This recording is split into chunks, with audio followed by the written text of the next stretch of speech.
This week, I sit down with Jeremy Rebmann, retired FBI special agent, SWAT sniper, and author of Send Me, Chronicles of an FBI Sniper. Jeremy's story is a genuine and powerful account of courage, integrity, and brotherhood, capturing what it means to truly serve. We talk about his career and his deadly encounter on Glass Mountain. If you like this content, please hit the like button and subscribe to this channel. I'm Jay Henze, and this is Under the Crab.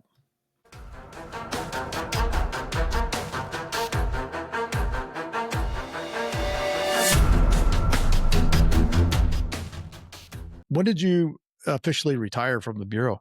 3 years ago, August. Okay. Yep. And what have you been doing with yourself? I did what everybody does, I think, to start a firearms training business. Yeah. And that was good. Got a lot of good training, got a lot of good contracts, and then started writing out my journal from the team. And then that led to I just published one chapter of it called Glass Mountain, like a 27-page book. And it's kind of cathartic for me. And then when I published it, people were like, all right, when's the next chapter coming? So I'm like, all right, well, I'll write a couple more. And then I just wrote until I had a book full. And then, then the book came out a few months ago. At Bureau took about a year to sign off on it. The pro process. Yep. Yeah. And then now it's been podcasts and interviews, and I just finished my audiobook last week. Yeah, that's great. Yeah. That's great. Yeah, I had to go through the PRO process as well with the Bureau just to have the show. So, and mine was probably nothing like what you had to deal with. Did they have to actually read the whole book? They did. Yeah. They read and approved Glass Mountain in a month. And they said, we're like, oh yeah, well, we'll approve stuff in about a month. And then I sent them the whole manuscript, and they said, oh, it's going to take 6, 7, 8. And then it turned into 9, 10. Before we knew it, it was a year. Yeah. So in fairness, every chapter had multiple case files associated with it. And so there was a lot to review, but I didn't realize it would take a year. Yeah. I would imagine, just from my understanding, they have a lot of reviewing they have to do. They all do all sorts of things. So mine was easy. I was surprised how quickly mine went through, but I'm not really talking about specific case details or anything like that. And I certainly don't talk TTPs or anything like that. Yeah.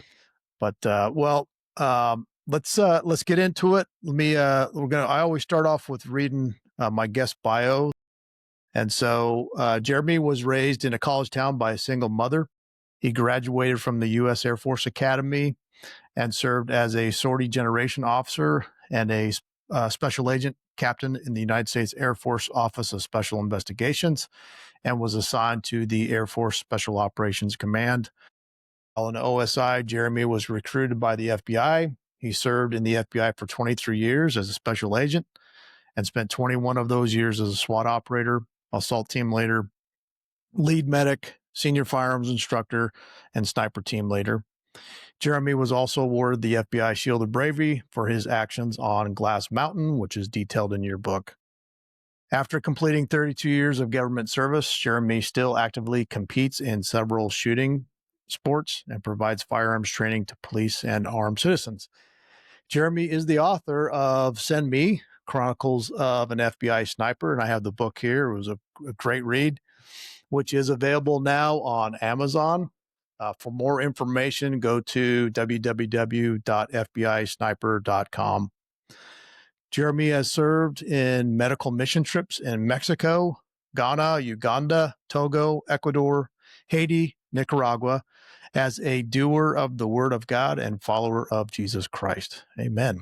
He volunteers at his church, local shelters, food banks, and serves in a lay counselor ministry. Jeremy, welcome to the show, brother. Thank you, brother. That's good to have you. Boy, you got a lot going on.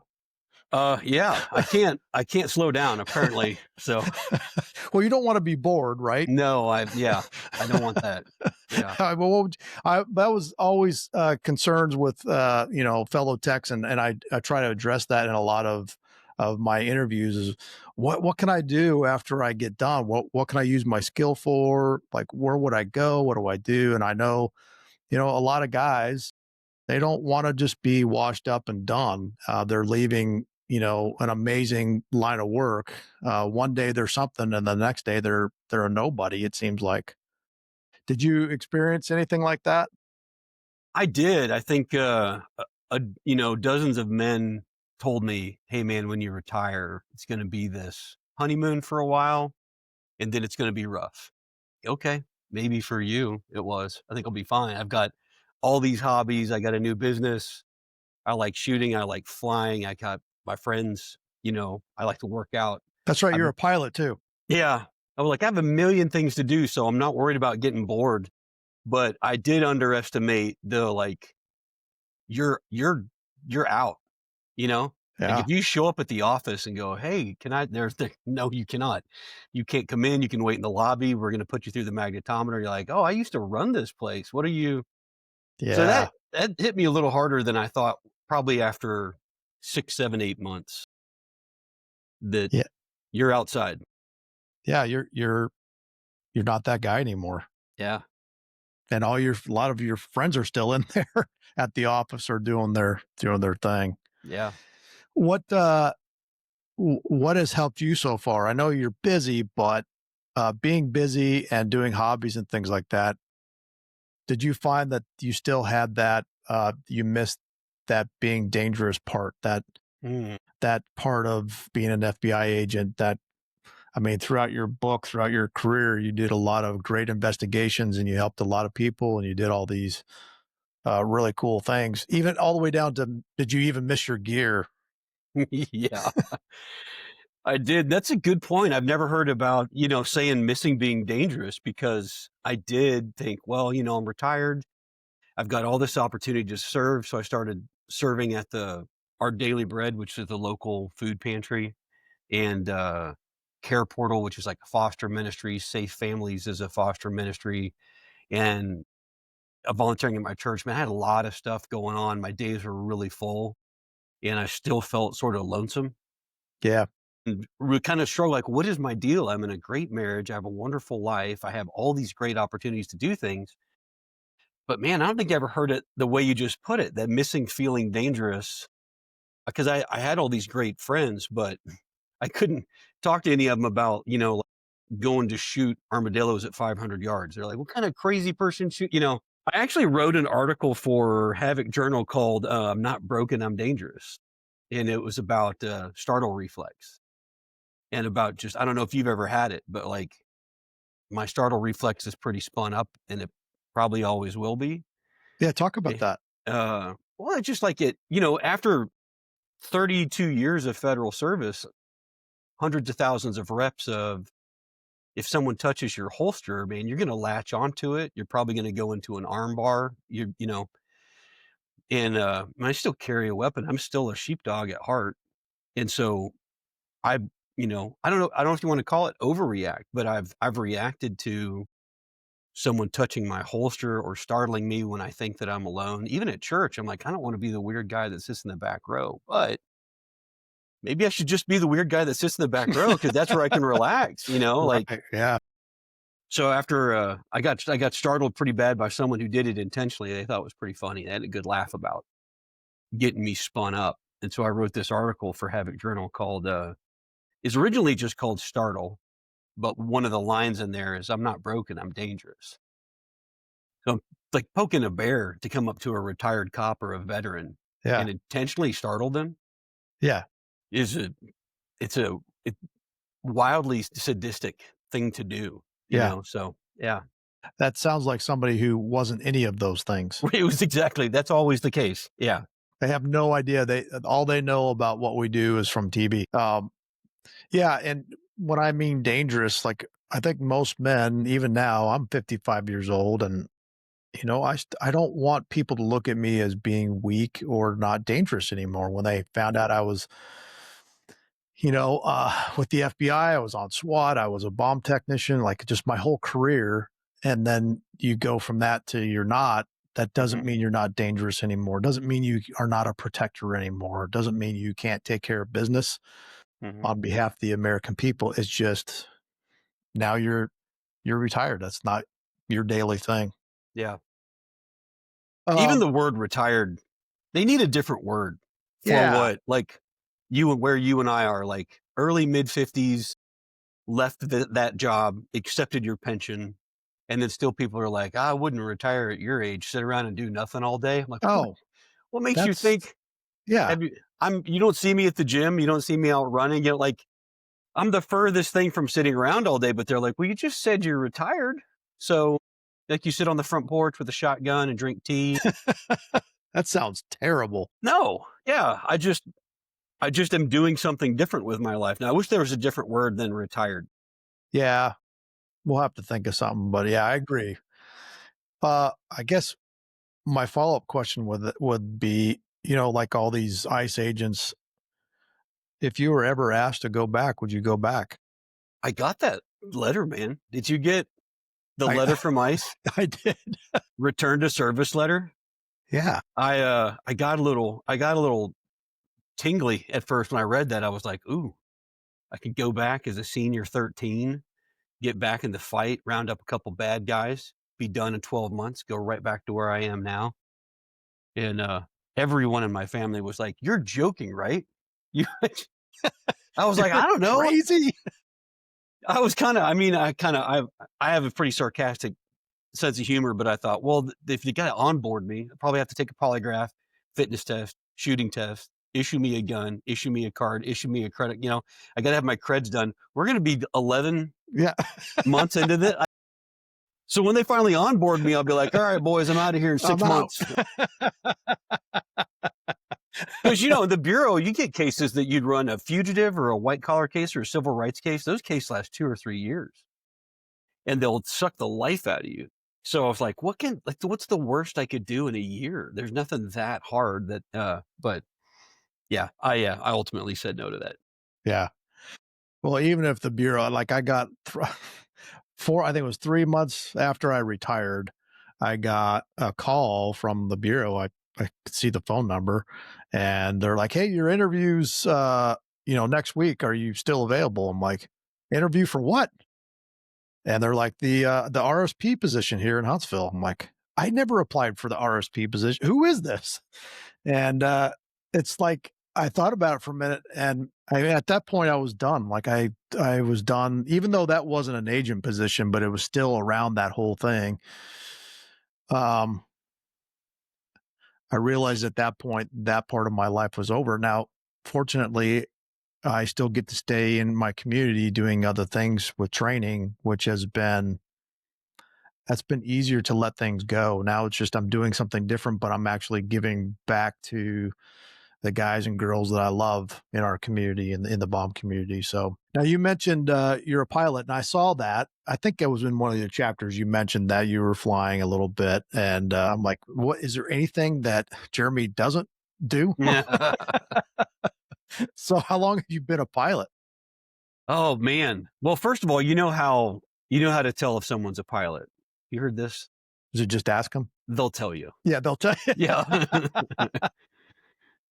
I Was that an aviation Air was Force thing? Did you get interested with when you were in the Air Force, or is it just? before that's why I went into the Air Yeah, that's Force. right. That's Yeah, right. I was smitten with planes at an early age. I don't know how that got into my blood, but as a kid, at first I wanted to be an astronaut, right? Like Buck Rogers. I thought, oh yeah. And then I found out astronauts don't fly anything, they ride them. Yeah. And I was like, okay, no, I want to drive something through the air. And then I started finding about Thunderbirds and Blue Angels. And that was it. I had those posters up as a kid. And, I was a pretty mediocre student through grade school. Like I know my mom cried a couple nights because I just didn't care, didn't apply myself, wasn't really challenged. And I want to say it was my junior high football coach slash counselor was just doing like one of those routine one-on-one visits. He's like, "What do you want to do?" And I'm like, "I'm a fighter pilot." He was like, "Good luck with that, with your grades, man." And he's like, Almost all the pilots in the Air Force, you got to go through the Air Force Academy. Some go through ROTC, they get a couple, OTS gets a couple, but the Air Force Academy hogs them all up. You want to go there, you got to get straight A's. I was like, I'm doomed. he said, "No, you're an 8th grader. Next year you start from scratch." I had no idea. So he said, "Why don't you get your mind right and start getting straight A's next year? No one will know that you got D's all the way through grade school." And I did. I got straight A's for all 4 years of high school Yeah. and got into the Air Force Academy in the Reagan Bush fat and happy Yeah. fighters, bombers everywhere, and then settled into the Clinton era, and they chopped 650 of our 850 pilot slots. Wow. And so I was class of 93 and 94. So I was a sophomore. I think we were sophomores and juniors. They called us all into a big assembly hall, 2,500 of us, something, and just said, "Hey, out of all of you, a couple hundred are going to pilot training. Everyone else needs to figure out something else." Oh my gosh. That stinks. So I've soloed before I got my driver's license. I soloed at 15. Wow. And so I just love it. I don't know why, always have. But yeah, so that led me into the Air Force, and it was a really good experience. And then the Air Force led me to the Bureau. Oh, just to back up with your childhood, you had sent me your bio growing up. I'm assuming your dad wasn't around. Is that My folks split up when I was 2, and so I would see my dad in the summers. okay? He lived in Florida or Colorado, and my mom was in Oklahoma the whole time. So I'd go visit him for the summers, and I love him. We weren't close. We didn't have much in common. He's didn't really like the military, didn't really like the government, um, an agnostic. And I loved him. I know he loved me. We like camping. We camped, and yeah, my mom raised me as a single mom. No child support, no alimony, none of that. Like Sounds like a tough lady. she is, yeah. And a lot of it I didn't really respect until I became a dad myself. Yeah. Yeah. Yeah. Absolutely. I agree with that too. For me, what was that? Not having that father in your life like that, was that why you were struggling with school or no direction? Like, was it this other event with this other guy saying, "Hey, you could start all over again"? Was that a good thing to get you back on track again? It was a good thing to get me back on track. I don't think anybody had ever explained to me why the letters mattered. So if I came home with a B or a C or a D, it never clicked. Like, who really cares what these letters mean?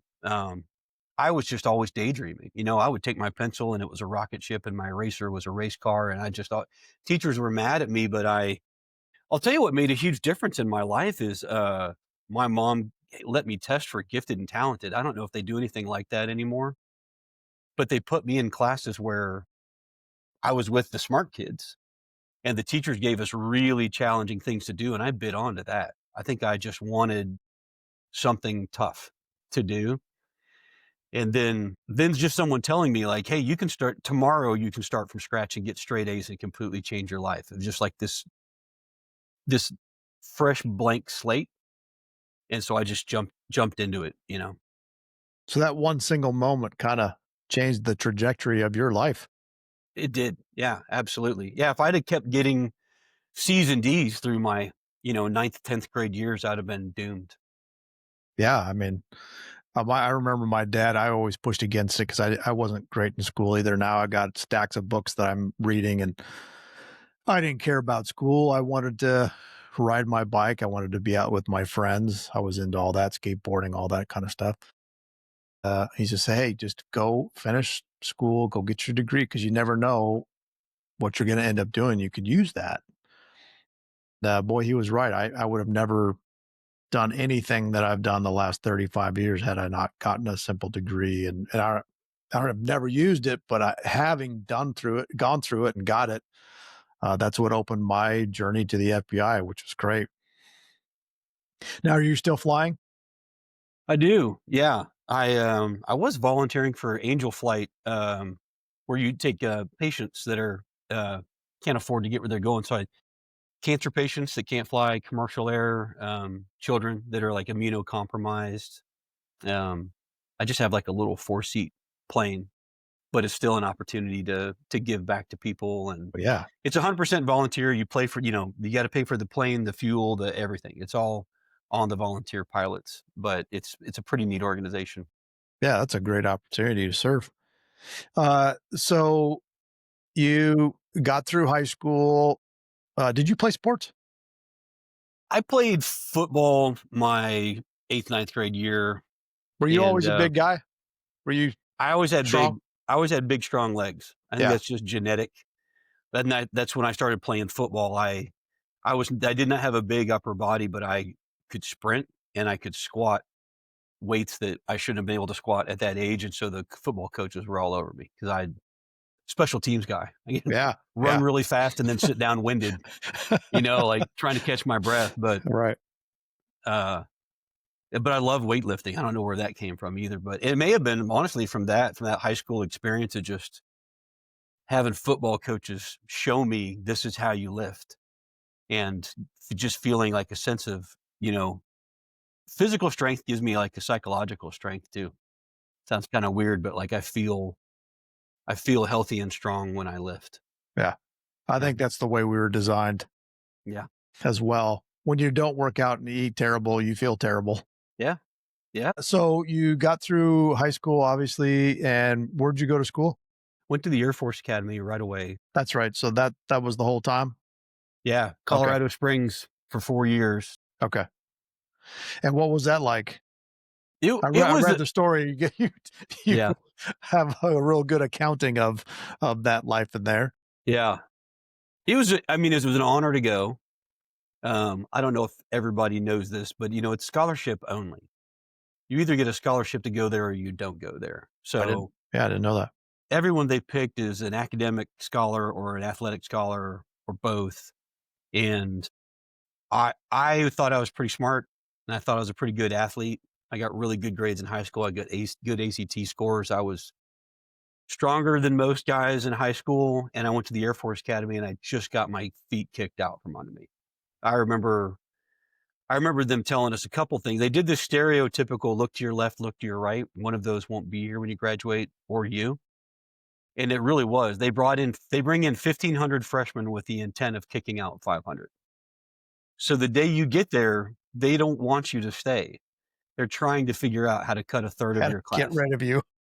And then they're like, all right, hey, everybody stand up who was varsity sports. Okay, sit down. Everybody stand up who was the captain of their team. All these guys stand up. Okay, everybody stand up if you got higher than a 32 on your ACT. Almost everyone stands up. Have you got a perfect 36? Stand up. Still a bunch of people stand up. Then they start, who is captain of your football team and you got a perfect 36? All these guys are standing up. Like, oh my gosh. I am the I'm dumbest, not going to make slowest, it. fattest guy here. I'm that dude that's going to get cut.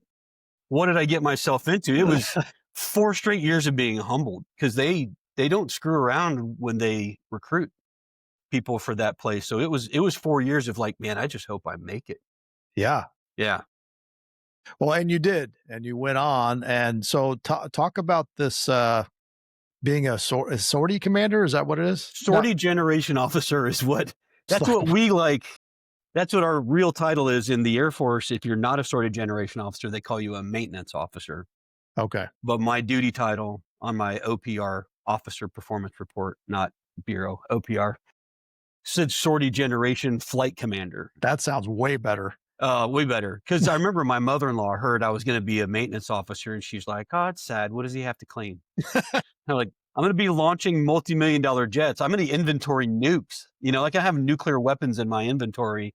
We're going to load cannons and sidewinders and then when I got into the job, that they said, well, in our profession, our actual title is sortie generation flight commander. So sortie to fly and generation to make. So to launch jets is sortie generation. And that's what when I knew I wasn't going to get a pilot slot, I asked about OSI, which is the Bureau's plainclothes investigative. The Air Force's plainclothes investigative outfit, and was just told they don't take brand new lieutenants, and they really don't. They take a handful of brand new lieutenants, but they're really looking for seasoned first lieutenants and captains, and then turn them into agents. And so I thought, well, why not sortie generation? I get to be around jets.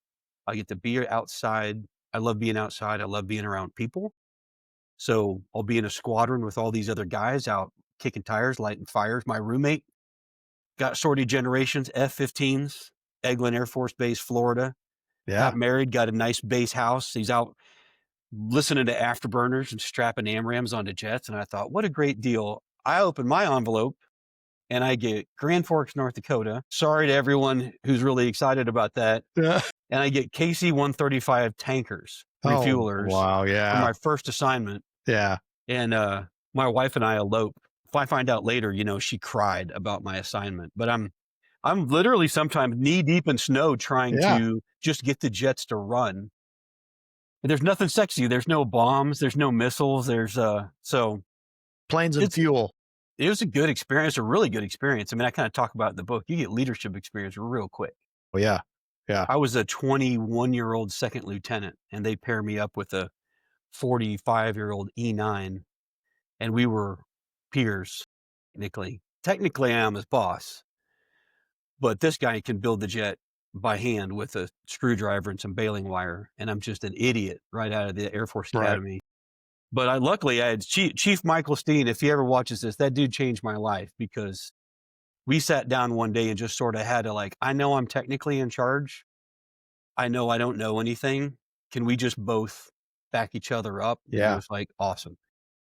And he was so good to me. I would go out and brief the troops at turnover every morning. All 3 shifts, everyone would actually form up in formation, stand at attention, and we'd brief. These jets are broke, these jets are fixed, these jets are going to deploy. Here's what we need to do in the next 8 hours. And if I said something dumb, Chief Steen he was such a gentleman. He'd say, Lieutenant, is that what you meant? And then I'd say, oh, say, why don't you tell him, Chief, And he'd explain something that I said wrong when he could have just been, stupid LT over here. Always was such a gentleman to me. You would have had 20 nicknames. I did. Yeah. Yeah. Well, I remember we had an A flight and a B flight. We divided up, we had 12 jets, and we divided them up into 2 flights. And I was the B flight sortie generation officer, lieutenant. And so some of the guys started calling me the BLT. And I struggled with that. I'm like, do I just accept the nickname, or do I bow up and be like, I don't know. Luckily I just kind of always had Chief Steen right here behind me. And I would be like, here's what we're going to do today. And Chief Steen would nod. And they were like, Roger that, Lieutenant. He was behind you. That's great. I love that. I mean, that's having men like that in my career. I had that everywhere. I had guys wanting me to win, and they would do little things just like that. And they would mentor me and tell me when I screwed up and slap me around and gave me nicknames. And that's great. Good. Yeah. Yeah. And so from there, I know you went on to OSI? Tell us about that. Well, so I was a sortie generation officer deployed. I was on my second deployment. We were flying the no-fly zone over Iraq for maybe 3 months. And we'd park in Turkey. We'd land in Turkey every night. But I'd actually fly on my jets. We'd go refuel fighters over the no-fly zone, and just lived in a tent city right off the edge of the runway. And it was long enough ago that we had the satellite phones with a full 5-second delay.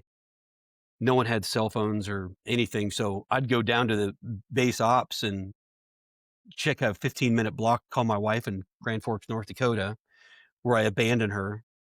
And I remember calling her once and was just kind of mentally broken. I just was like, I don't know what I'm doing. I put all this effort into becoming a fighter pilot all through high school, learned to fly before I could drive a car, went to the Air Force Academy. And now I have it in my gut. I feel like I'm not where I'm supposed to be. And I called her and I just said, I've been praying about this, and I feel like I've been telling God what to do with my life this whole time. Yeah. And I think I got the whole God gives you the desires of your heart wrong. He doesn't give me what I desire. He gives me my desires. Yeah. And I just told her, I'm like, I think this is the result of disobedience, of trying to force what I want. Cause I had failed the vision test, and I got a waiver, and then I had thyroid disease and I had to have it treated, and I got another waiver, and we had an inspection, and I got a waiver, and then we deployed, and I kept reapplying to pilot school, and there was never a chance. And she was like, she's just sweet. She was like, "I'll be praying for you. God's going to open doors for you." And then coincidentally said, our squadron Bible study, there's this new guy coming named Adrian, and he's this lieutenant, but he's plain clothes, carries a gun, has a cell phone." And I was like, "Oh, it sounds like a OSI agent." And she's like, "Yeah, he's a good dude. You'll like him." And when I got back, he and I became great friends. In fact, the Great Flood hit North Dakota while I was there, and it displaced 50,000 people. It wrecked the whole town. And the base was on high ground, and my whole 3-bay bomber became a shelter for 5,000 people. They brought in Wow. 5,000 cots. And for about a month and a half, 2 months, I just managed this city of 5,000 homeless people, rows and rows of porta potties. And then my wife volunteered for Red Cross. She was serving food all day and night. I was sleeping. I had an elevated office that kind of looked over the aircraft. All the aircraft were gone. And I'd look out my window and just see over the sea of green cots. And she told me about Adrian, and I met him. When the flood hit, his house was destroyed, and he actually lived with me for a month, and we just got to be really good friends. He's like, "You should apply to OSI." And but he's like, you need to know that it's hard. You think getting into pilot training is hard. Being a commissioned officer in OSI, there's maybe a few hundred in the entire Air Force." And of course, Chief Steen wrote me this great letter of recommendation. It's funny that I Yes. brought him up. He was actually like, "Lieutenant, why don't you write that for me?" And I wrote it, but I wrote it like Lieutenant Rebmann he is a veritable human dynamo, like a man among men, the greatest of all officers, Yes. a national treasure. He's like, "It's a bit much, Lieutenant." I was Yeah. like, it's a joke. It's a joke, Chief. If you'd have signed it, that'd have been amazing. But he's like, my colonel gave me a great recommendation, and I passed all the tests. Anyway, they picked me up. They sent me to DC, and like, I think by the grace of God, literally, I graduated at the top of my class. I was one of the top shooters, top academic, and then there's an award where everyone votes, kind of like the FBI award at Quantico. It's called the Rentmore Award, and my classmates like voted me top agent. And I thought, okay, I think this is a sign that where I'm supposed to be. Yeah. And I wasn't even stressed about it. I remember going to the OSI Academy and just thinking, man, if I fail, I fail. Who cares? I'll just do my best. And so I did that for 3 years. They transferred me to Florida, to Hurlburt, which is Air Force Special Operations Command. And I was not a special operations guy, but we were assigned to the command. So we actually shared a building with 720th Special Tactics Group. So I spent my days hanging out with a lot of pararescuemen, combat Yeah. controllers, and just got to know that community, got to fly on the helicopters with them.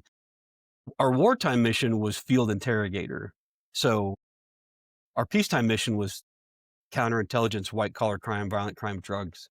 And then wartime, when we went overseas, we were interrogators for Special Operations Command, and got to meet some great dudes, and then had a joint case with the FBI. There was a guy on base stealing. He was the lodge manager, so every time Mm. they got new TVs, new sofas, all that, he kept all that stuff instead of sending it to DRMO. It had millions of dollars of just TVs, microwaves, fridges, whatever. He just kept all of it. His own inventory. Yeah. And as an OSI agent, because of Posse Comitatus, like we don't arrest civilians, we arrest military. So we called the Bureau, and you can imagine the Bureau was stoked. I called Fort Walton Beach RA, and I think his name was Paterini. I called him and was like, "Hey, I got this case. Can you?" And I pretty much told him it's done. Like, we've got undercover agents, we've got everything, Yeah. we've got recorded statements. I'll take it. And he's like, "You know what? I think I'll make time for this. Coming right down. What do you want me to?" So tell me where to. Yeah. So he just showed up and served my warrant, Right. and we arrested this dude. And then when he was done, he was like, "Hey, you seem like a pretty good dude. You ever thought about joining the Bureau?" And I really was like, "Yeah, I've thought about it, but I'm not Bureau material. I'm not Really? like What? I don't." Yeah. Why'd you think that? I think just in my mind, the Bureau was so lofty Yeah. that it just was absurd to go, "Oh, sure, me too. I'll be an FBI agent just like you." And I just said, "Man, I don't think that's something I can do, but thank you." And then his SRA, I'll think of his name later. He was a Vietnam veteran. just a great guy, a wonderful guy. And he kind of came to my office and sat down and had, back then it was just, you started with one sheet of paper, and he just gave me that one sheet. He's like, "Hey buddy, fill that out." I was like, "Roger that, sir." So I filled it out, and he's like, "Let's just see what happens." And then they sent me the long form, and then it turned into the interview and then the polygraph. I was like, "Oh crap, This might happen. this might happen." Yeah. So, That's funny you said that. I was a beat cop. I was in uniform. I was a reservist. I was enlisted. Like, I was a nobody. And I never thought I could get in the Bureau. I was blue collar my whole life, family wise, and just work. I thought I was going to be a uniformed officer my entire career, and nothing wrong with that. I'd still be there if the opportunity didn't come up. And I always say I'm a uniformed officer at heart. That's where I started. I worked the street, and it helped me win in the FBI. But God had other plans, as you said. If I would have just followed my heart, which it's funny you said that. For those who care, but there's a verse in the Bible about the heart is deceitful above all things, and who can trust it. And we shouldn't be following our heart, because I would have screwed everything up. I would have gone down a path that I would have never ended up where I having an amazing career. So that's a great story. I like the word lofty. That's how I felt too. Like, there's no way I'll get in, but sure enough, I did. yeah. And so, was that process, did that take a while to get in, or did it happen pretty quick? I think I was lucky I got in about 9 months, and they told me that was pretty fast. I remember having classmates that waited 2 years to get their background done. And I thought it would take a while because I had overseas deployments. I had TSSCI, but I had the top secret human gamma. I thought, well, that's either going to help or it's going to hurt, because in our counterintelligence program, we're declassifying stuff to run double agent ops. So when I take the polygraph and they ask me questions about, have you ever given intelligence to a hostile foreign intelligence service, I'd have to say yes, but as part of a government program. So I thought, I don't know, that might, all my overseas work and that stuff. But for whatever reason, I got a class date in about 9 months, and then I got stop lost, and they just said, sorry, if you what leave year was that? Do you remember? It was 99. Okay. Early 99. Yep. I remember that. That's when I was looking at it and I blew it off. They straight up, I went to my commander and he said, they will straight up come find you, put you in the brig, and court martial you. I was like, okay. Because the Bureau took me, I got a class date for Quantico. I was like 99-10 or something. And I went to my commander and just said, hey, listen, the Bureau's hiring me. I've served all my commitments. I've worn captain for over a year. I've served my PCS. I paid back my master's degree. I have every obligation I have to the Air Force. I have paid back. So I should be a free man. I'd like to resign. And he was like, brother, you're stop lost. You're not, if you go, I go, will they come to Quantico and arrest me? And he's like, yeah, probably. So I said, all right, roger that. And I wrote a letter, that's kind of how I am. I wrote a letter of exception to the general in charge of OSI and to the personnel office and said, if there's any chance you guys could consider letting me do this, this is a once in a lifetime opportunity. And then I remember the Stars and Stripes, the military magazine, that weeks later, there was an article that there were like, I have it somewhere. They're like 200 out of 20,000 stop losses were authorized. Just ridiculous odds. And I thought, man, what are the odds of one of those 200? Probably not. And my commander called me in and sat me down, and he's like, hey, I'm sorry to tell you, not going to happen. The whole thing. He just wanted to see me squirm. And then he was like, actually, Captain, you got released you're one of the 200 people that got out of stop loss. You've got to be kidding me. So I called Miami field office, was the closest field office. I called the recruiter, and she said, we already gave your slot away. What? Yeah. I was like, true? Okay, God. Well, I don't understand when are doors opening and closing anymore. I thought this was all you opening doors. And then she was not a nice lady. And now I'm out of a job. Yeah. So and my commander told me, he said, this door shuts immediately behind you. You don't Whoa. resign from OSI and come back. So you need to know as of today, you're done. And so I went home, told my wife, I'm like, I'm going to be unemployed. I just resigned from OSI and the Bureau just gave away my slot. Oh, man. And then I called a whole bunch of people. I got a hold of the right person and they said, hey, we can try to get you in a later class date, but then we're going to stop hiring after a while. And then I failed the Bureau hearing test. I was really like, I'm going to live in a van down by the river. Did my regular thing I always do. I wrote a letter and just said, hey, I can hear. that's really what I did. I wrote a letter that said, I completely understand in the Air Force if I can't, because I can't hear really high frequencies.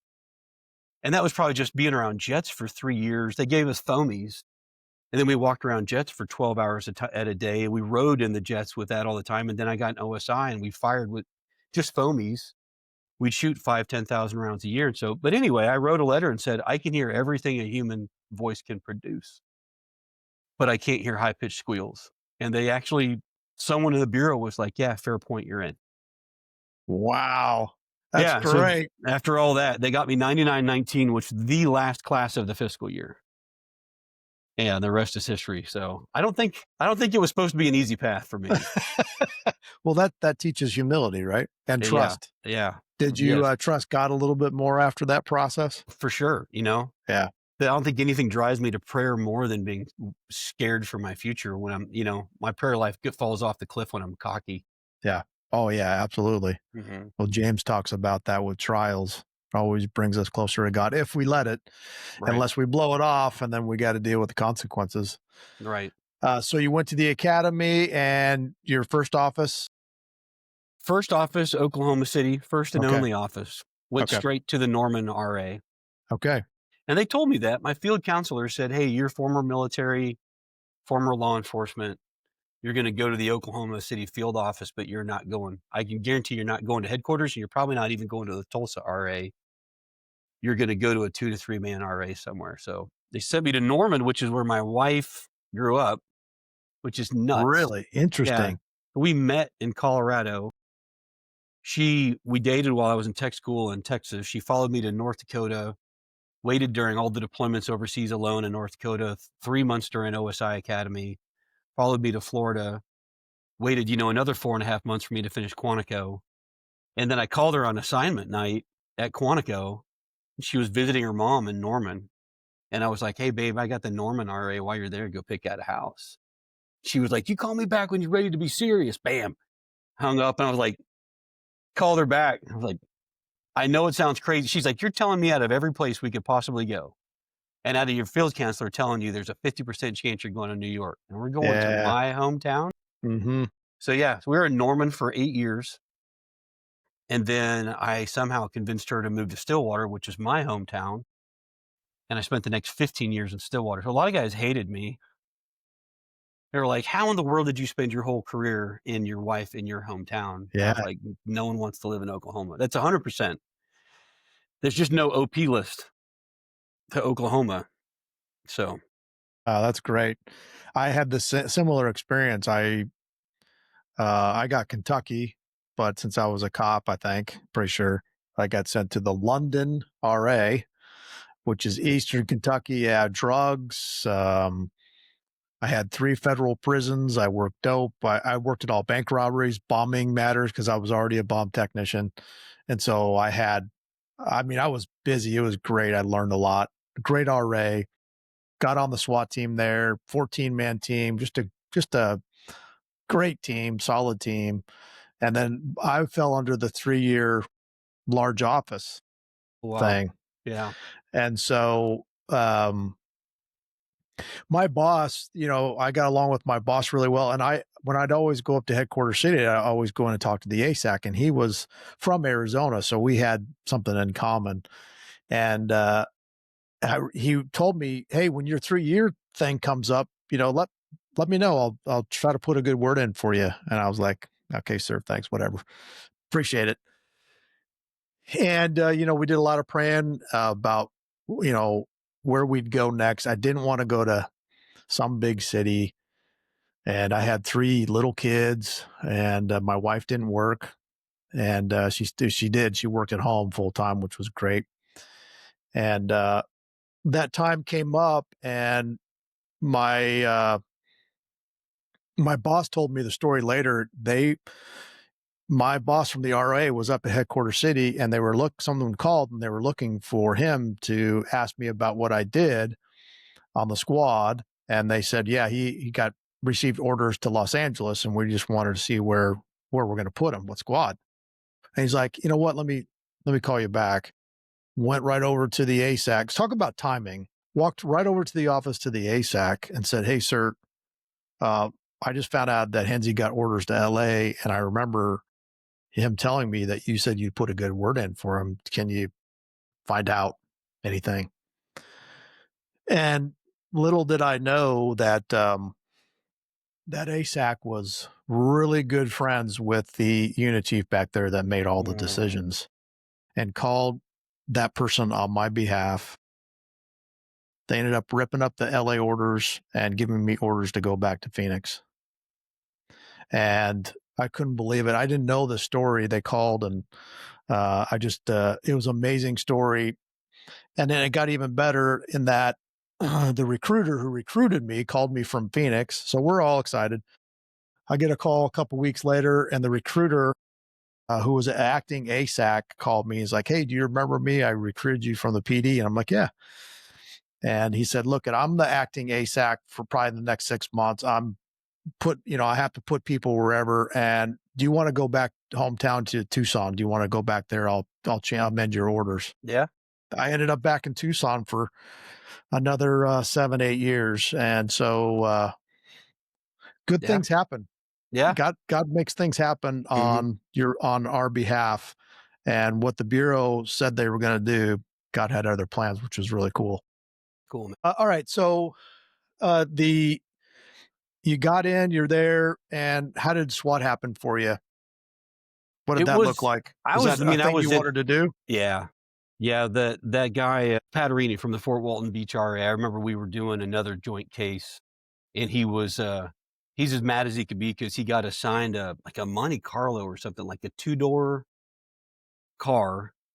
And he was all kinds of mad about it. And I was like, that's a pretty cool car. And you get to take it home. You get a gas card that seems pretty sweet. We're rotating cars in OSI. And he's like, yeah, but I'm a SWAT guy. I got all this gear. We got a brand new Suburban in the office. My supervisor's got it, which now I completely understand. Right. Because I was in the military. I was like, well, your supervisor, he deserves the better car. He's the super. He was like, no, he sits at a desk. He doesn't have any cases. He never leaves the office. He has an empty Suburban, and I got a Monte Carlo with the trunk, and he goes, look at this. And he pops his trunk and opens it. And it's just armor, helmet, MP5 rifle, gear, just crammed medical kit. And he's like, look at this crap, because he's mad. It barely fits in his trunk. And he can't put a prisoner in. Did they put a prisoner in? He has to lean the seat forward. Here, hold my MP5. Shove him in the back and then put the seat back again. And right. And so now I understand, your supervisor's a jerk for not giving a Suburban to the dude out doing the job. But I just saw that trunk full of gear, and I was like, God dang, man, I thought I was privileged because as an OSI agent, I could go to the base armory and say, hey, I want to check out that M4, that M9, that M11, that Uzi, and I'll bring them back whenever I want. And that was crazy. The military armorers were like, I can't believe they let you guys, I'd check out an M4 and just keep it for 6 months. I'd take it home. And so I thought I was privileged, and I see all the equipment this guy's got. I'm like, yeah. God. He's like, that's just regular FBI SWAT, man. This is just part of the. That's who we are. Yeah. So I was like, and OSI doesn't have a program really like that because it's a military unit. I mean, right. Really, when we arrested a military member, we'd call a commander, say, hey, this guy's he's been selling child porn. He's been selling drugs. He's sold national security secrets, whatever. And they just have your first sergeant call him to his office, right? Like, Sergeant Jones, come to the first sergeant's office tomorrow morning at 8 a.m. And we just arrest him. We just never needed to kick doors. And if it was ultra violent or something like that, we'd probably call FBI SWAT, So, yeah, the answer to your question, when I joined, I was like, man, I wonder when I can find out more about SWAT. Well, my training agent was a SWAT operator. Mag. I write about him a little bit in the book. Great dude. Choctaw Indian, Citadel grad, like a freak runner, 4-minute, 10-mile runner, Mm. just absurd. 4-minute, 10-second, 1-mile runner. And he was on SWAT. And so he told me, he's like, hey, get off probation, learn to run cases, put some people in jail, do some prosecutions, do a wiretap, like do your work, and then wait your 18 months. And if there's a selection after that, try out. And so there was one before that, and the team leader, I refer to him as, his nickname was Big Toe. He actually told me, he said, if you want to try out before your probation's over, I'll let you try out. And I went to my supervisor, I went to my training agent, and they said, you can, but it's a really bad idea. And I was like, okay, roger that. I mean, if you say it's a bad idea, I won't do it. And so I turned down the first selection. Second selection, went for it and got picked up. I mean, it was pretty stinking intimidating. You know, it wasn't instant kinship, especially back then. I think there was a different culture. It was. The black flight suit days in the Bureau was more Oh, yeah. like, shut up, hold your shield, do what you're told. And by the time I got out in the, multicam cry plate carrier, lightweight helmet days was a little bit more like, welcome to the team. We're going to buy you this gear. We're going to send you to schools. But yeah, the early days, like pre 9/11 SWAT was shut up, do what you're told. Right. Yeah. Yeah. But I was just happy to be there. Well, let's get into some stories here. I know you mentioned in the book briefly about OSU. It was there's a couple we talked about. We talked about Heinrich. Heinrich, University of 2005? Oklahoma. Yeah, Yep. 2005. Yeah, let's talk about that briefly. How did that all transpire for you? Because that was that was a significant event in the bomb community with TATP and how that all started to happen. That launched a lot of training and a lot of different things in our community. That changed our community a lot. Well, yeah, I'm excited to talk about that because I'm excited to hear your perspective on it because I only know my little window of it, but I was stationed in the Norman Resident Agency, and so the University of Oklahoma, Oklahoma Sooners, down the road, and there was pre 9/11, there was 3 of us in the RA. Post 9/11, we had 5 plus a TFO. So we just rotated games, and we'd sit at the command posts, just be available in case something happened, and thinking nothing would ever happen. And I was at home. And I don't know if I was on call or what, but I remember I was at home and the game was on TV and I got a phone call on my bureau phone and you could tell it was a, 202 headquarters number. And I answered and the guy said, hey, this is Supervisory Special Agent so-and-so. And I want to call you about the bombing in Norman. And I was like, I'm not familiar with any bombing in Norman. He's like, the one that just happened, man. I was like, oh, what just happened? He said, the OU stadium just blew up. I was like, negative. Stadium? It didn't. There might be a 10-second delay on the game, but I'm watching the game, brother. He's like, no, the stadium, that OU, it blew up. I go, nope. Sorry, man. If this is, I actually said, I go, this is a prank call. I'm going to hand you your ass. He's like, what's your name? And I told him, I'm like, what's your name? He's like, I'm Supervisory Special Agent Joe Smith. And I was like, all right, Whatever. Supervisory Special Agent Joe Smith. I'm coming after you. If this is a prank call, I am going to undo you. And he's like, okay, hang up and call SIOC. I'm like, you dang right. I'm going to. So I hang up, I call SIOC and they were like, he's right here waiting for your call. And I was like, okay. But I was like, hey, listen, man, what do you need? I'll do it for you. You just let me know. The stadium is intact. And he's like, okay, well, the bomb went off. I'm like, okay, roger that. I'm on the road. I'll go figure it out. So I call OU PD, the university PD, and I call Norman PD. She said, hey, what do you guys got? And they were like, at that point, it's chaos. They're like, something blew up. Oh, yeah. Well, they think maybe a bus backfired. We're not sure. That's confusion. And I was just like, cool, I'm on my way. And by the time I get there, someone's already set up cordon tape. And there's what's left of a dude sitting on a bench. Yes. And it's we can talk more about a TATP bomb. I don't know what it is right now, but he looks like when people stuff something for Halloween, like when they stuff a straw man, scarecrow. It looked like a stuffed scarecrow because it split him across here. So one arm is kind of hanging off. There's no head. There's most of the upper chest is gone, and everything is just uh it's just burnt closed. So there's no blood. I'd seen a lot of suicide scenes. I'd seen a lot of death scenes, and so I'd braced myself for splatters of blood, brain material, and it's just almost surgical looking. Like, and they got the crime scene all closed up, and I go underside the yellow tape, and it was, yeah, it was interesting because there's so many people wanted in the crime scene. I remember I had friends in the ATF, and they were like, "We need to come look," and I was like, "Not right now, man. Like, the fewer people, the better. We don't need anybody else in the crime scene. You'll get your chance." And they were like, "We're ATFE.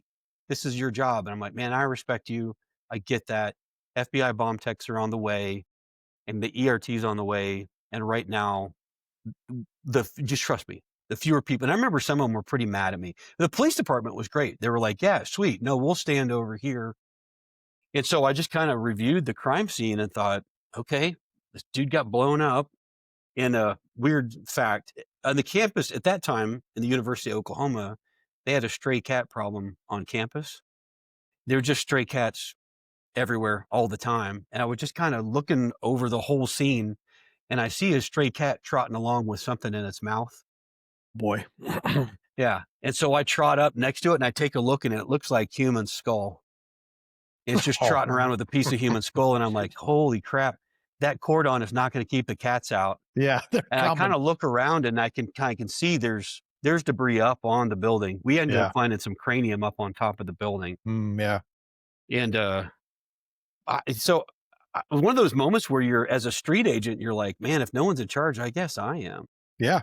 That's right. And so ERT showed up. They're like, what should we do? And I said, all right, well, let's photograph everything in place. Let's seize this whole bench. The dude's sitting on a bench. I said, let's unbolt this bench from the concrete. Let's seize the whole bench. I don't know, maybe there's residue on it. And then I start digging through this guy's backpack and just photographing, and his homework is in there. And so, interesting thing, I might get ahead of myself. Being a TATP bomb, in hindsight, I'm going through it and I'm like, well, here's a calculator with some batteries. It's a nylon backpack. Here's a box of matches and all these things that, like, would, like, friction, spark, electricity, Right. like all these things that TATP is going to get angry about. And we did the full Monty. We interviewed people that saw the scene. It was interesting. People said, yeah, just this kid was sitting there by himself, and he kept opening his backpack, and he'd look in it, and he'd look back up, and he'd close it. He'd open it up, and he'd look back in the backpack, and he'd close it, and then they just Wow. heard it. People saw that. Yeah.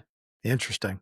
And then they just heard it. Well, then it's another thing that's interesting is a bus pulled up to his stop, and he didn't board, and the bus drove away. Mm.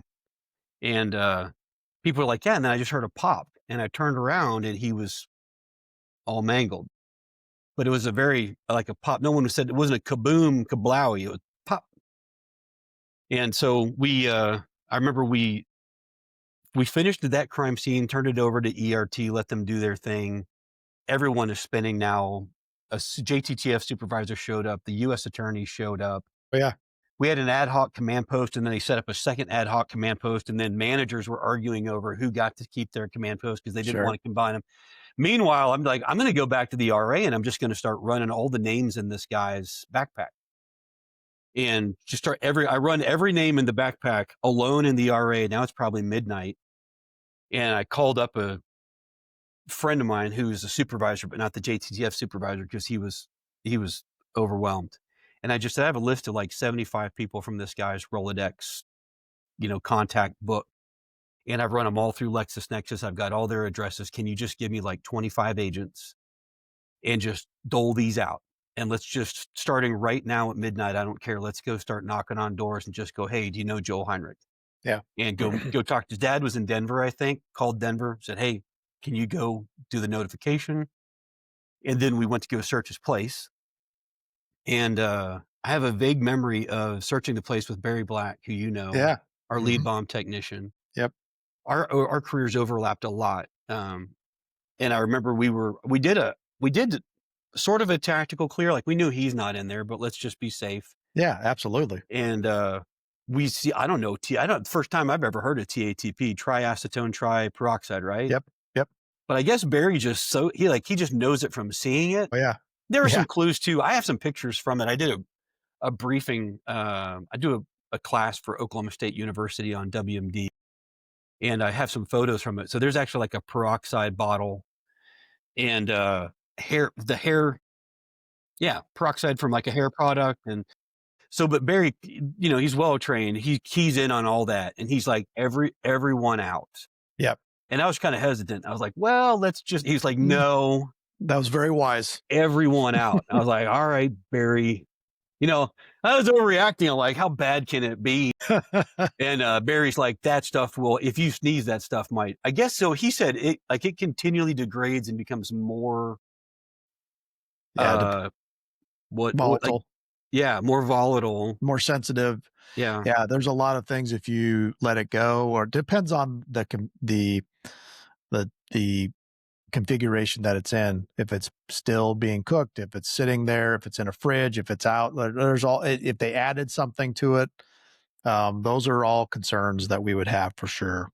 And that's not anything technical that you can't find out online, but it's very very sensitive and very dangerous for sure. Obviously, look at the guy on the on the bus bench for sure. yeah, yeah.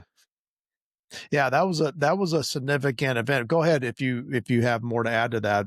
I mean, a couple things I think your viewers would probably be interested in from my personal. There was some controversy about his roommate was Middle Eastern, and so there were precautions to be taken, and we took a lot. So at the time, I was working counterintelligence on campus, and I had a lot of CHSs that were foreign community, and so the foreign student housing, um, all the all the housing managers I knew, and we wanted we basically I said, can I get access to empty dorm rooms that would you could see through their windows to this guy's apartment, and we set up all the surveillance cameras, moving mobile patrols. I'd never seen the bureau. We had surveillance planes in orbit above surveillance planes. So like one of the Voodoos would come out of orbit and the next one would drop down. And then when he was getting bingo fuel, the next one would already be stacked. So there was never not airborne surveillance. And we tracked and tracked and tracked and tracked his roommate. There was just nothing. Nothing. Like it just so happens. But man, that made a lot of people mad. They were like, how come you guys never followed up on that? I'm like, you have no idea how much Oh, we yeah. spent so much Oh, money yeah. really, really, really making sure that he's just some Middle Eastern student studying journalism or whatever in Norman, Oklahoma. So Well, this is it- only a few years removed from Richard Reed, from 9/11. Like all these significant things happen, and this is a significant thing in our community. So yeah, I agree with you. And I didn't know that you guys. I knew that we were looking at that roommate. I didn't know the depths of surveillance that we did on him. But it makes sense that what's what we do.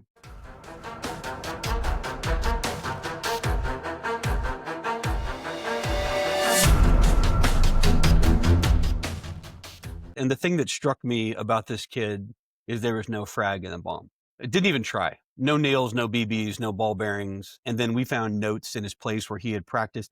This is kind of scary to say on a TV show, but I saw his notes and I was like, I kind of did the same thing on a way smaller scale as a high school kid, basically Yeah. doing my own chemistry experiment. So Yeah. Sure. he had practiced making TATP and then had notes about the yield of the explosion, but never anything about frag.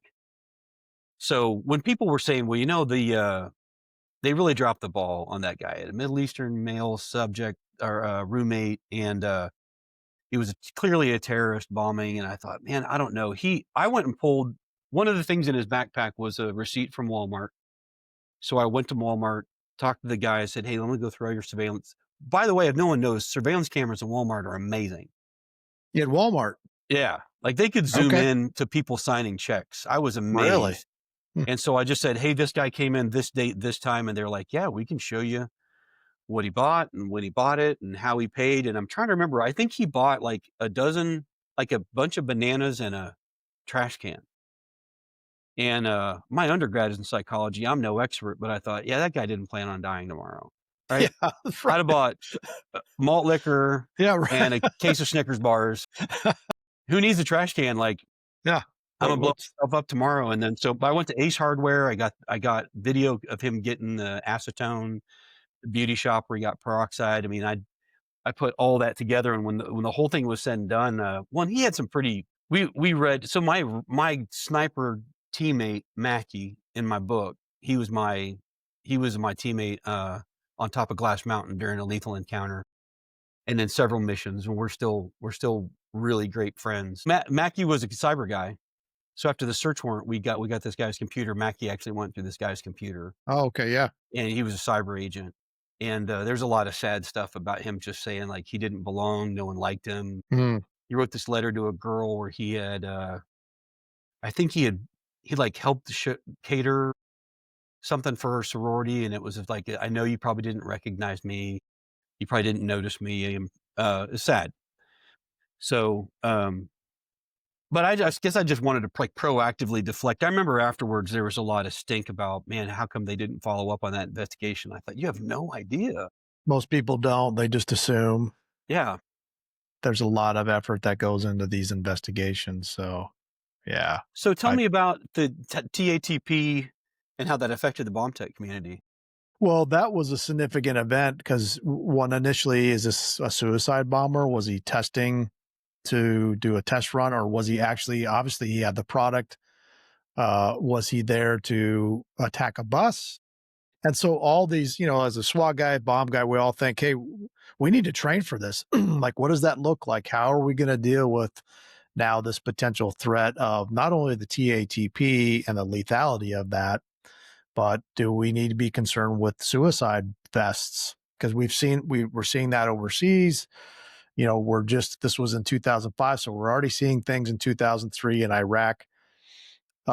So that with the training, we would do this training called knife training, improvised explosive training, which, um, really was um, a way to get our community trained up quickly on improvised explosives and what you can make. And that's still to this day something that we're concerned about. Most explosives that we deal with are made.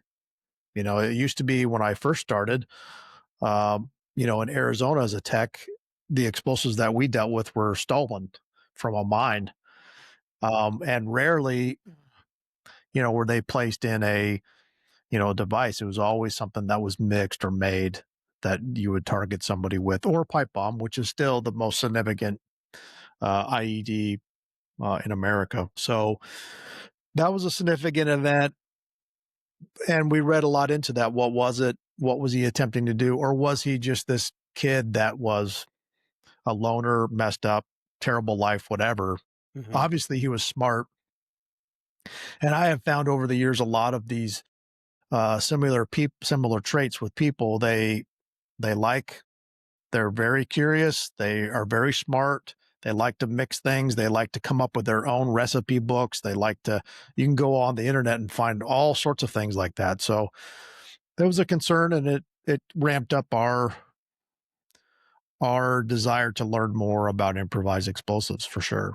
So you brought it up. Let's get into it. Let's talk about Glass Mountain. Sure. That's another surprising number of bomber cases in my book. There was. Yeah, yeah, And that's why I asked you at the end when I saw MacGruber in there. yeah. I knew that had to be the bomb tech for sure. Yeah, yeah. That's funny.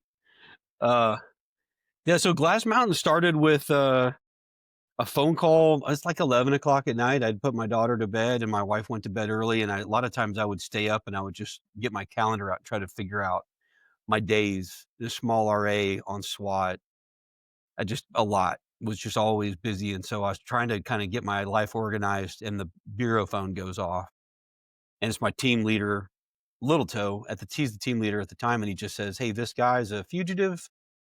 Something about blowing up a bomb outside a place of worship in Florida," and that's not surprising for us in the bureau. It's a big organization. That's the whole point of having resident agencies, and is, hey, call where the thing happened and have them go do the thing. And so he just said, "Hey guys, jock up, start getting ready." And I grew up as a kid in Oklahoma. I moved away for, 10 years or so, moved back. I hadn't been back to Stillwater in 17 years when I moved back to Stillwater, my hometown. And I'd never been out to the Glass Mountains. So I just put it in the GPS. I start cruising out there. Let We're me meeting ask at you a, one thing real yeah, quick. yeah. Is it really a mountain? No, it's a mesa. Because Yeah, Arizona has mountains. All right, I'll yeah, leave it at that. yeah. I kind of joke before Oklahoma probably has the world's biggest hill and the world's smallest mountain because they're probably about 1 foot from each other. But eastern Oklahoma is really hilly and beautiful. But apparently northwestern Oklahoma has these big mesas, big, beautiful, bright red mesas. So on the cover of the Glass Mountain, when I just published it as a standalone, I just took a picture of Glass Mountain. So I get out there at night, so I can't see any of it, and start getting my gear ready. And the team shows up.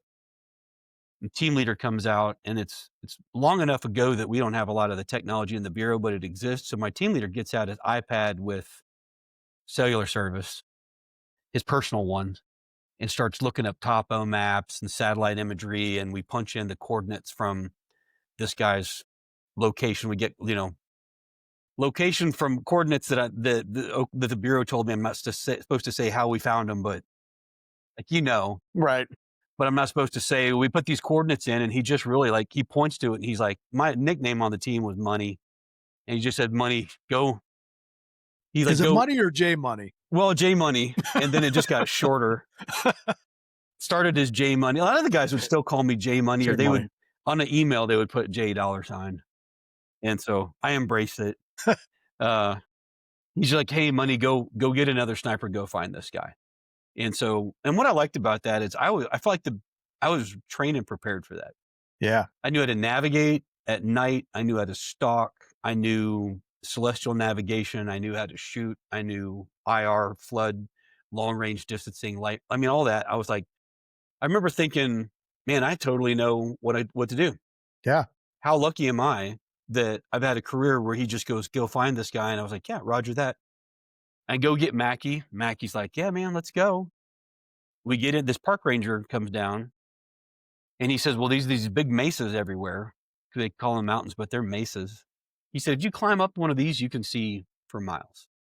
So if you kind of know where he is, climb up one of these, you'll have a good view. So it's a long story, but the short version is we go up this mesa that's designed, has switchbacks. It's designed for people to go up on it.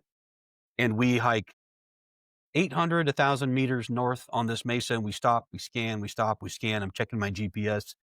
We're just not seeing anything. See like pump jacks and cedar trees, but nothing. We get all the way to the end of the mesa where we're like, literally, we're about to fall off the edge of the mesa.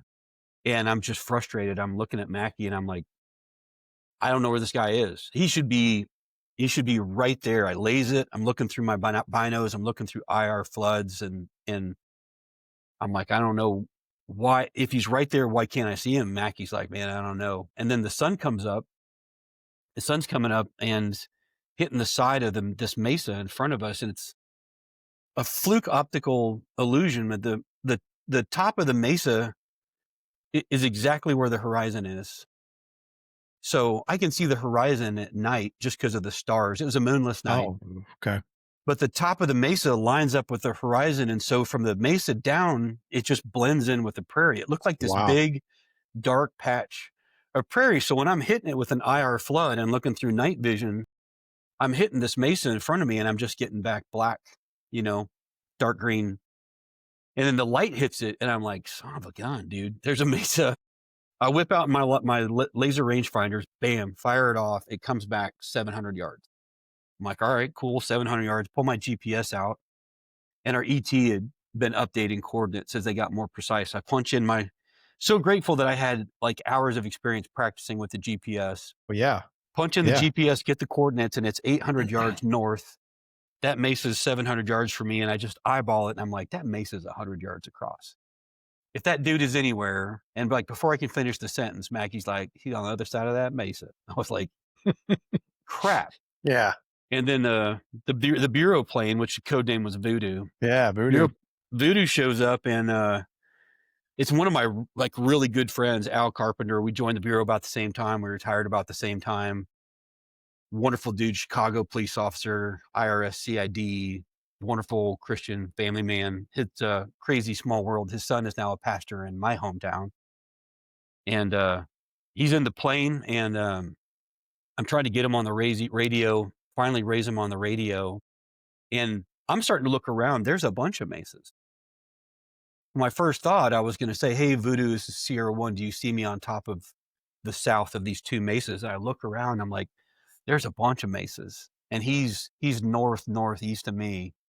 And so in SEER school, we had to signal mirror aircraft. And I always carried this signal mirror with me because I'm a weirdo for being, just prepared for everything. Right. And I do the whole fireball in my hand and put it over the plane, and I start hitting them with a fireball from the signal mirror. And he's like, is that you? I'm like, yeah, that's me, man. He's like, oh, okay. I was like, well, you see where I am. Look straight north of me to that next mesa. I think our subject might be on the north side of that mesa. Can you scout? He's like, yeah, roger that. And he's pretty high up. He's throttled back, really quiet, just as this long loop. Calls back and says, yeah, we got green pickup truck, this make, this model. And I'm like, that's exactly what we're looking for. We're looking for that truck. So make things short, we hightail it. We can't go off the north cliff of this mesa. So we got to go 1,000 meters back, down the switchbacks, get my Suburban, 4-wheel drive up to the next mesa, get to that mesa. And it's not meant for humans to climb. It's just a straight wall. And I blew my umbilicus out squatting.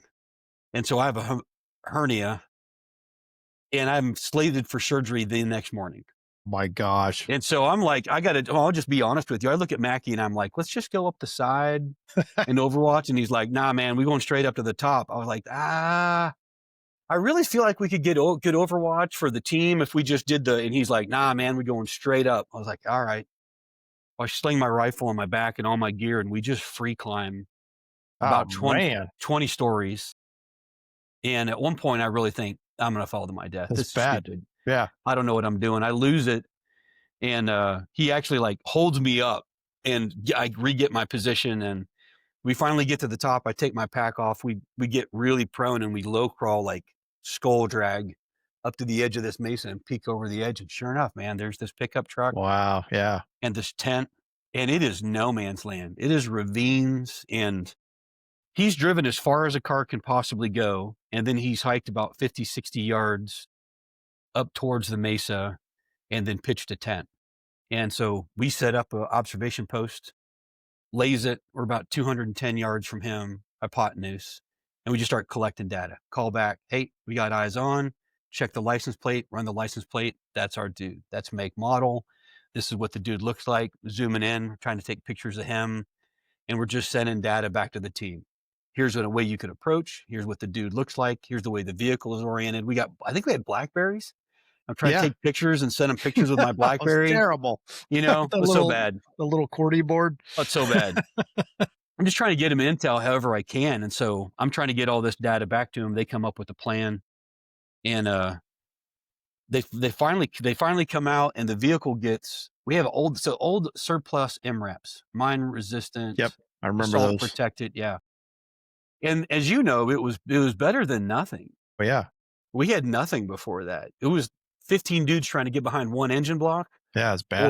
Or our tactics were different back then, because you got to get to the door breach and get out of the front yard, because you're going to get killed in the front yard. So now we got an MRAP, and but they'd told us we had to do a driver's training. They're like, these things like to flip over onto their side and stay there. You do not want to 4-wheel drive with these things. And they can't get up. It turns out it's this really, really steep incline. This is the second optical illusion of the night. So I'm about 20 degrees. I'm looking down at about a 20-degree angle from the mesa, a couple 100 feet up, if I remember right. And I see what it looks like, sort of just a ramp where I think the MRAP can just pull right up. Me looking down at 20 degrees, my brain played tricks on me. It's more of a 45-degree slope. My brain just kind of took that 20 degrees that I actually am up and took it out of it. And so I think he has like a 20-degree slope. So when the MRAP gets there, they're like, there's no way we're driving up a 45-degree slope in 33,000 pound surplus vehicle from Desert Storm. Yeah. So they just stop, and they call him out on the PA. He 100% hears it. I hear him up on the mesa. I can Yeah. hear them saying his name, tell him to come out. And they send a flanking team around to the east. And then the thing that really made the hair stand up on the back of my neck is he'd been in and out of the tent. He'd peed. He'd kind of goof off. He was napping. But when he heard his name, he got in the tent and he zipped up the bug flap. You know, for campers, you got the rain flap and the bug flap. He kept the rain flaps down, and it's hot, and he zips up the bug flap, and so he has a perfect hide now. I can't see in anymore. I can't call any of his position. Like, I just know he's somewhere in the tent now.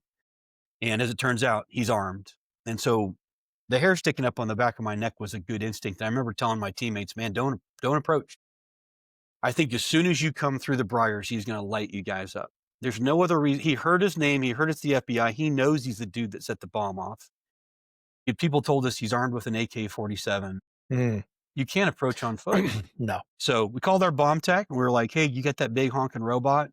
And I think Barry was like, nope, not going to work. Not in that terrain. Yeah. We tried the little bitty throwbots, no chance. And so despite all our technology, we got a plane in the air, we got an armored vehicle, we got snipers up there, and we're like, we're going to have to wait a while. I think it was 31 hours into the mission, and we got a highway patrol to bring a K9 out. First one said no. And I was just on a podcast a couple of days ago who's a SEAL K9 handler. I told him, first K9 handler came out and go, nope, sounds like that dude's going to shoot my dog. And he's like, yeah, that's reasonable. Yeah.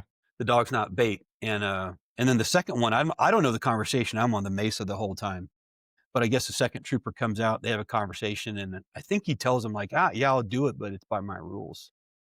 But he comes around west where he doesn't have a crossfire with the flanking team, launches the dog. And I can see, so now I'm looking at the bad guy's tent, and he comes out of the tent on the north side. So I can see the back of his head, and then there's this tent line. And so at this point, I've been trying not to point my gun directly at him because who knows who he really is. Right. At this point, I'm chambered, I'm on safe, and I have the crosshairs on him. And I'm zoomed in, and then I open my right eye so that I can see the handlers release the dog, and I can still see the crosshairs on his neck. They release that dog, and whether it's appropriate or not, I remember thinking, yeah, safety's coming off. If this goes kinetic, it's a half a second for me to get the safety off, get my hand back on the trigger. I know better than to touch the trigger. Safety's coming off. And my spotter, my sniper teammate, Mackie, we even talk about where to shoot, how to shoot. Am I going to shoot him in the head? If he's running and I'm hitting a moving target at 200 yards with the wind blowing on a downslope, he's like, just hit him in the torso and shut him down. Don't do anything sexy. If he starts fighting, if he lights off a bomb, if he shoots at the guys, just put him down. I was like, okay, roger that. The K9 runs up, gets right to the tent, and he calls him back. I still did this. I actually, a couple days ago, I called the handler and asked him if we could talk sometime, because to this day, I don't know. I guess it was a test run. So the dog rockets up there, gets right to the tent, stop, 180, and rockets all the way back to the handler. And there's just this weird pause. And then he fires the dog off again. This fur missile rockets back up to the tent. And this time he goes around the north side of the tent. So from my perspective on the mesa, the dog's just somewhere. It's a little bitty tent. Like, it's a tent you could just have a cot in. And the dog is completely obscured. I see the back of the dude's head. And I remember thinking, if I have to shoot, what if I shoot the dog? I don't want to shoot this dog. I don't know if the dog's biting him right now. I don't know what's happening. And he just stands up and brings the AK-47 to bear. He's got it at low ready and brings up this AK-47. And I'm a gun guy, but my brain spun into, I don't know, like a higher frame rate is the best way I can describe it. And I remember having a whole lot of thoughts crammed into not much time. And so the rifle is coming up, and I'm thinking, we're in a gunfight. And I also thought, that's an AK-47. That's a Russian-made AK-47. That's not an SKS. And then there's an EOTech on it. How would you mount an EOTech on an AK because That's you have to put weird. a Picatinny rail on the dust cover. It probably wouldn't get a good zero. I'm like, how am I having all these thoughts in my head? At the same time, I'm pulling the slack out of the trigger, not even thinking about the fact that it's a lethal encounter. I'm just like, gun, here's this guy come, and in a tenth of a second, I press the trigger. The gun recoils. I don't hear it fire, which is auditory Mm. exclusion. Yep. I feel it recoil, and he ripples off. Pop, pop, pop, pop, pop, pop, pop. Plume of red dirt running towards my teammates. And I just thought, oh my God, if that plume keeps going, he's going to shoot my team. They're dismounted from the MRAP now. And he goes down. He gets four or five rounds off. And I don't know if that was a death squeeze, but be that as it may, he clearly had the safety off and his finger on the trigger. And we find out later it's been converted to full auto. So he's got a full auto AK with the red dot safety off finger on the trigger. When exactly my bullet hits him, I don't know. But in that instant, he's firing, I'm firing, he goes down, and I rack the bolt, and he fell to the right, so I can see his body to the right, to the east of the tent. And I rack the bolt, and I put the scope on the base of his skull, and I start to press the trigger, and I just like, well, I'm going to shoot him in the head now. And in that millisecond thought, well, I don't think I should shoot him in the head. And I zoom back, and it's very surrealistic. Yeah. I zoom back on the scope, and I just kind of take in the whole scene, and I'm like, all right, is he dead? And I'm like, okay, there's a basketball-sized stain of blood on this guy's torso. I hit him, or well, some of us hit him, because there was a lot of gunfire. But that's where I was aiming, and that's a big old honking hole. That's a 308 hole through him. And he lifts his head up for a second, looks right, looks left, puts his head back down. And we found out later from the autopsy that it damaged his spine. So he dropped instantly, but to me, it almost looked like he was diving and that maybe he was still engaged in the fight. And so I thought, what if he dove onto that rifle and he's going to play dead until my teammates show up and he's still going to try to murder one of us? Or I remember thinking, I'm going to shoot him in the skull. And it was like, I'm not going to shoot him in the skull. I can't see a gun anymore. And so, and he's not dead. It turns out he was dying. He was in the last few seconds of life when he lifted his head up. And so we waited a while. The flanking team threw a flashbang. He didn't so much as flinch. Yeah. That was And it. then one of the troopers came up and hit him with a beanbag. Like I didn't put this in the book but at this point I zoomed back in and I'm 210 yards away and I zoomed to 10 power. So I have the visual acuity of just being 21 yards away. So I can see his face. I remember studying his face. I'm like, I'm going to see if he blinks. I'm going to see if he twitches. I cannot let my teammates get close to this guy if he still intends to try to kill one of us. And he doesn't know I'm here, so I'm just studying his face. And then I zoom back out a little bit, and I see something hit him, and like his belly fat jiggles. And I was like, what the hell was What that? was that? Did someone shoot him? Mm.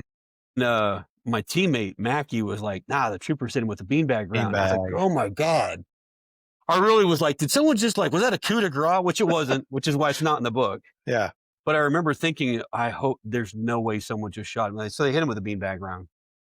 And then I thought, oh yeah. And he didn't react to a flashbang. He didn't. So at this point, we render medical aid. Guys run up and they got him on a BVM. They're stuffing Quick Clot in him. They're doing chest compressions on him. They're hooking him up to an O2 bottle.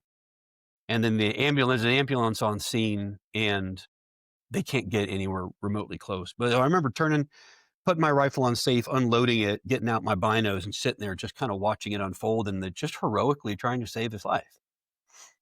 And, yeah, and the first thing they did is they handcuff him, right? Like, you're under arrest.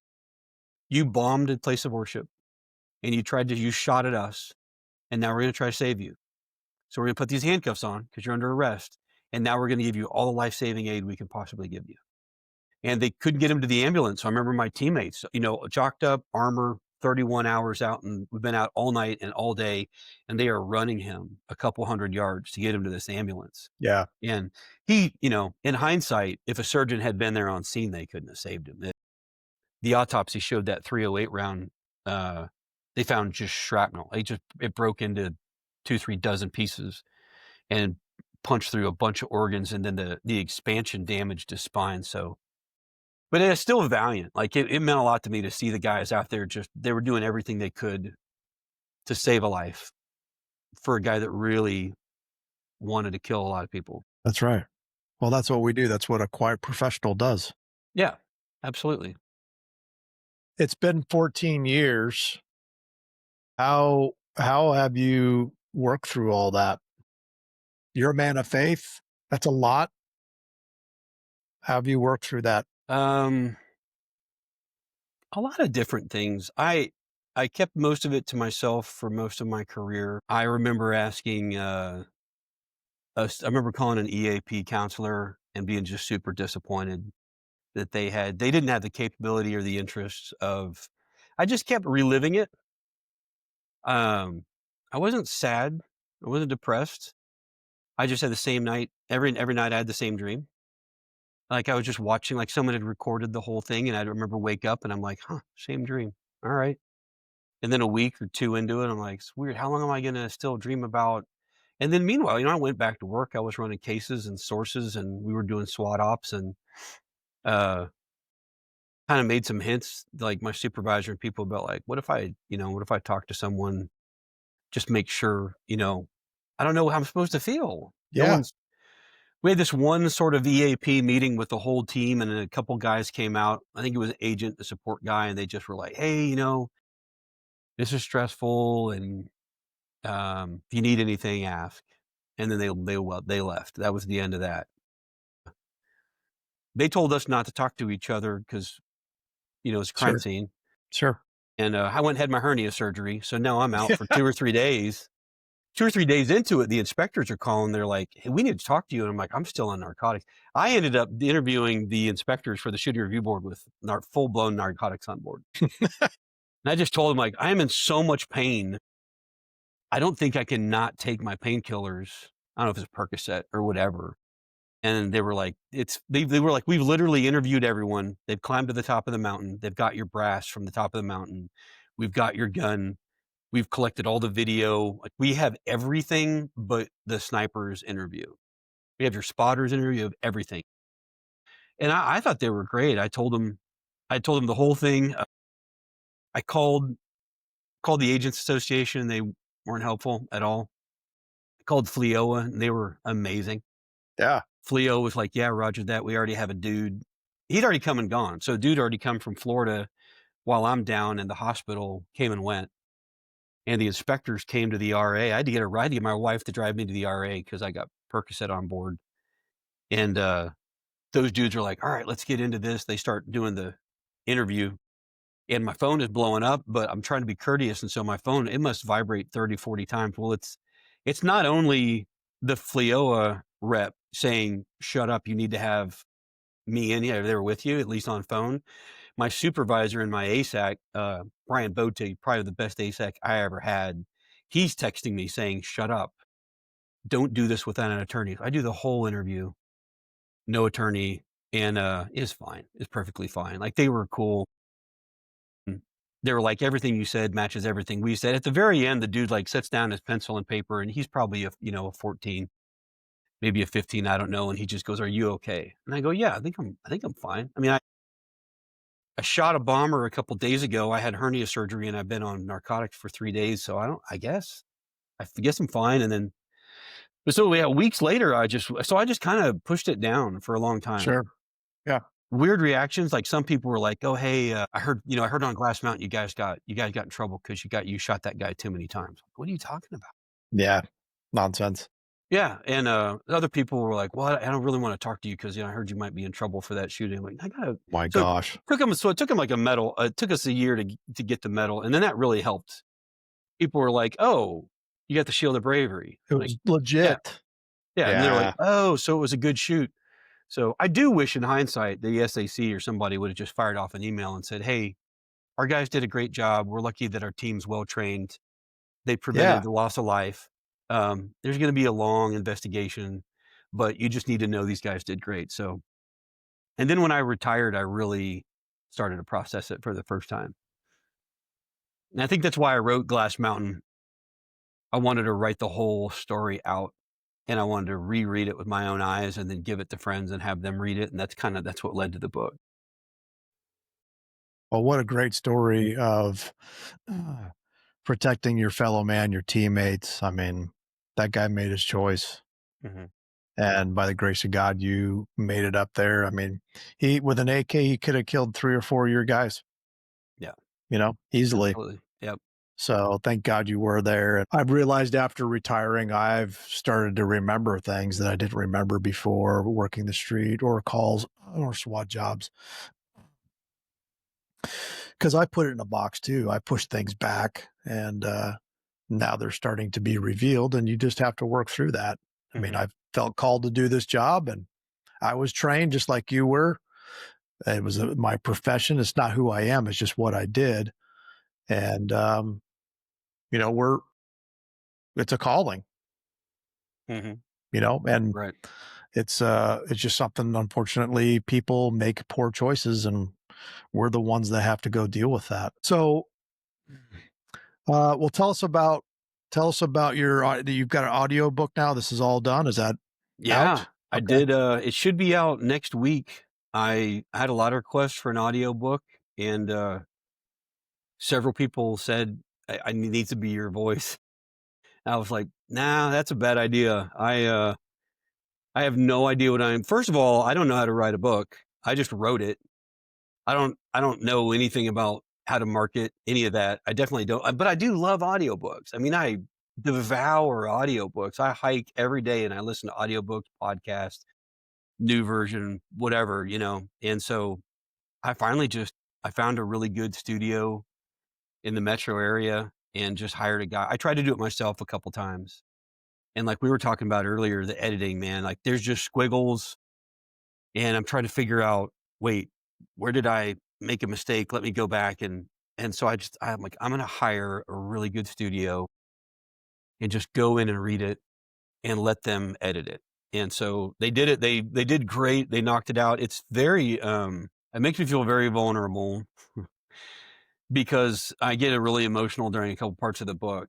And I pull it together and I reread, but there's a couple places where the studio is like, we left the first take. So there's a part of the book where I talk about my teammate Nestle getting shot, and as I'm reading it, I just kind of lost it a little Yeah. bit. And then I pulled it together and I'm like, he's fine, everything's fine. That's a long time ago. It just like everything crashed back in on me, and the fear of Yeah. him of losing a teammate just overpowered me. And so I was like, whew, okay, I'm good. Gathered myself. I read it 2 or 3 more times. I pressed on. And then when they sent me that chapter to review, I was like, dude, you left the first take in it. I'm crying when I read that part. And he's like, yeah, I think you should leave it, man. Like It's raw. that's how you feel. Yeah. Like don't put the polished, rehearsed. He goes, put the first take is how you feel about the fear of losing a teammate. Yeah. So I'm like, okay, this is going on Audible and Apple and Kindle like this week. And it's my stupid voice reading this book and being ultra vulnerable. But I'm also like, I don't know, maybe it could be a blessing to somebody, Absolutely, it you will know? be. So Yeah, it I just think how many law enforcement guys out there and girls are dealing with things they've had to see. Like this is the darkest of humanity that we've had to experience for decades. It can be emotional, and there's nothing wrong with that. Matter of fact, I think that makes you more of a warrior, that you can work through that and continue on. But we're human beings as well, and the world wants to make us out as always being bad guys and always this and that. That's all a lie. We're we're fathers, we're sons, we're brothers, we're neighbors. It's more than that. There's a depth of humanity that we have to work through when you see someone at their worst, and maybe losing a fellow teammate. That's No one wants to go through that. Well, I just have a couple other things. We're approaching the 2-hour mark, but it's been a great discussion. But I found that I recommend everybody who's listening to this, go get the book or go get the audio book.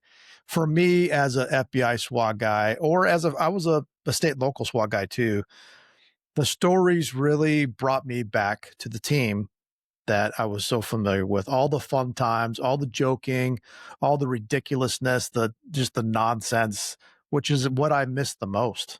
I miss that. Um, where did all the nicknames, like there are so many, and they're great. Yeah. Drill bit, like all these Yeah. nicknames. I love it. That's where I Yeah. laugh the most, is their stupid Yeah. nickname. Yeah. Like, how did that? We didn't go in depth that much on our team. We didn't have it actually on our kit. And some guys didn't earn a nickname, I guess. But where did all that start? Was that just a thing for you guys? It started with our original team leader. When I first got on, guys started calling him Big Toe. I don't know why, but it's from Stripes. His quote, it's like a sarcastic quote about a leader. What is it? Army without a leader is like a foot without a big toe or something. Like, you're our big toe. And he is such a good dude. Like, he was such a role model to me. Like, he was just such a kind, big, strong, good man. Yeah. And they had such a goofy nickname. And then the guy that eventually became the assistant team leader under him, we just started calling him Little Toe. And he's a pretty buff dude. Like, that dude could bench a house. He wasn't particularly tall, but it wasn't like he was a little dude. And so we were kind of like, Little Toe. And then we wait for him to see if he'd throw a punch. And I asked him once, I was like, does it make you mad, dude? And he's like, no, I like it. I was like, really? Okay. Big Toe and Little Toe. And so that stuck. And then it just, I don't want to take credit for it, but I definitely perpetrated. You sure did. The names, like a lot of I didn't want to, like, your name is so-and-so, but I'd wait and see how it resonated. And when the whole team started laughing. Yeah. And especially if the guy was sort of like, oh crap, that's my name. He kind of submitted to the team, like, they're not going to call me Turbo. And, and then so I'd write like the note like I put in the book. Like, I would tell them why they got their name. Yeah, and then that's so awesome. I'd embroider it on a multicam Velcro, and in the team room, I'd call them up. I'd be like, hey, Joe, front and center. And then I'd read, like, here's what you did. And we all know about it. Everybody's laughing. Everybody's cheering, like, ah. And then I'm like, I dubbed the headlight. He's like, oh, God dang. I'm like, yeah, your headlights now. That's great. That's great. Yeah. Well, the other things I found funny, and we don't need to talk about them, but was the Burt Reynolds. Yeah. I thought that was great. That's crazy though, right? That is, like, yeah. And I'm not going to give away. People have to get the book and read it, but it was pretty darn funny, of course. And then the Christmas Carol, I thought that was really good. That was pretty funny. I'll tell you a fun thing about that is I'm writing the book. I don't know anything about writing a book. I'm just like, I need to get all this on paper. And my daughter is just a voracious reader. We spent whatever she would have gotten for a college inheritance, we already spent on 10,000 books for that kid. And as a dad, how can you not say no? She's like, so she loved to read, and I'm writing a book. And so I'm like, hey, some of this has got some pretty grown up stuff in it, but would you read it for me? And so she'd read it and she'd give me her opinion. I was like, well, I'll let my mom read it too. My mom she loves reading too, and read 1 million books. And I'm like, I'll let my mom read it, see what she thinks. So I let my mom read it, and I just ended up putting stories on Google Docs. And as I'd write a chat, like the chapters weren't in order. I just write, and then I put it on Google Docs. I put it on Google Doc. And then I just started putting my notes and some pictures. And so that poem from the Wewoka op, I just happened to upload. I had no intention of putting it in the book at all. But my mom just reads everything in the Google Doc. She just eats all of it up. And she sent me a text message, and she's like, I love that poem. That's going to be a great chapter. And I was like, it's not a chapter in the book, Mom. That's an